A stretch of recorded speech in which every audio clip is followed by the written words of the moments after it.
Sir বাড়ি আছেন? কে sir? আমি তো আপনাকে চিনতে পারলাম না। স্যার আপনি আমাকে চিনতে পারবেন না। স্যার একটা রিকোয়েস্ট করব। কি রিকোয়েস্ট স্যার, বলুন। স্যার একটু ঘরে বসতে পারবো? আরে স্যার ঘরে আসেন, আমিও কেমন দেখেন আপনাকে বাইরে দাঁড় করে রেখে গল্প করছি। আসেন ঘরে আসেন।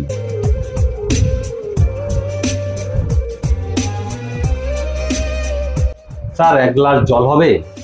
জল খাবেন? ঠিক আছে দিচ্ছি, এই যে নেন স্যার জল। স্যার জলটা আপনি আনলেন। স্যার আমি শুনেছি আপনার বাড়িতে অনেক কাজের লোক ছিল।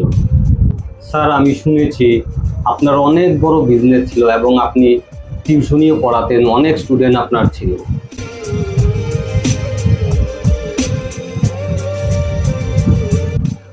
স্যার আপনি কিছু বলছেন না যে? স্যার আপনি যা শুনেছেন ঠিকই শুনেছেন, কিন্তু ভাগ্য আমাকে সায় দিল না গো বাবা। সরি স্যার, আপনাকে তুমি বলে ডেকে ফেললাম, খারাপ হবেন না। স্যার আপনি আমাকে তুমি বলে ডেকে এবং মিষ্টি সুরে বাবা বলে ডেকে আমার মনে যে কি আনন্দ দিয়েছেন তা আপনাকে আমি ভাষায় প্রকাশ করে বোঝাতে পারবো না।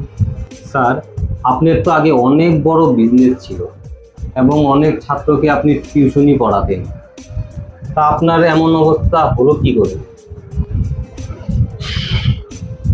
আচ্ছা স্যার, আপনি কে একটু বলুন তো? স্যার আমি আরকেডি ব্যাংক থেকে এসেছি, আমি ওই ব্যাংকের ম্যানেজার। আরে স্যার আপনি কষ্ট করে আসতে গেলেন কেন? আমি তো কয়েকদিন আগে ব্যাংকে গিয়েছিলাম, বলেছিলাম কয়েকদিনের মধ্যে আপনাদের টাকাটা পরিশোধ করে দেব। স্যার আমি আপনাদের একটা টাকাও মারবো না, আমি একজন সৎ ব্যবসায়ী ছিলাম এবং একজন অনেস্ট শিক্ষক ছিলাম, আমি আপনাদের একটা টাকাও মারবো না। স্যার আপনার এমন কি হলো যে আপনি এত টাকা ঋণী হয়ে গেলেন? স্যার আপনার কাছে তো আমাদের ব্যাংকে অনেক টাকা পাবে, স্যার আপনি এত টাকা ঋণী কেমন করে হলেন? কি বলবো, আমার ভাগ্যের কথা। আমার মিসেস খুব মারাত্মক অসুস্থ হয়ে যায়, ডাক্তার বলেছিল আশা নেই, কিন্তু বলো বাবা, আমি তো ওর হাজবেন্ড, আমি কি পারি ওর আশা ছেড়ে দিতে? তাই আমি আমার অনেক সম্পত্তি নষ্ট করে ওকে চিকিৎসার জন্য বাইরে নিয়ে যাই।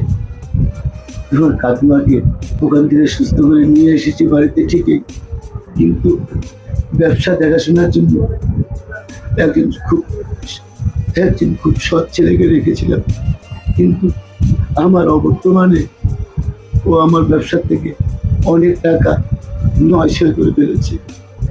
আমি তোমার কাকিমাকে সুস্থ করে নিয়ে এসেছি, কিন্তু ব্যবসাটা আর করতে পারছি না, কারণ অনেক টাকা আমি ঋণী হয়ে গেছি বাবা।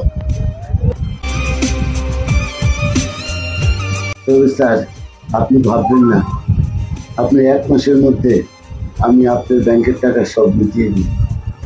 আমিও ঋণগ্রস্ত থেকে রেহাই পেতে চাই। স্যার আপনি ব্যাংকের টাকাটা কিভাবে শোধ করবেন একটু বলুন না স্যার।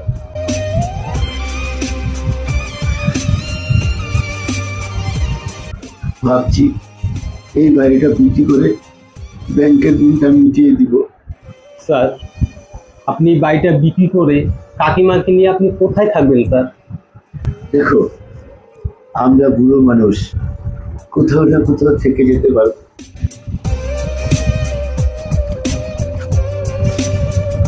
স্যার প্লিজ এখানে একটু সই করুন না প্লিজ। কি আছে বাবা এটাতে?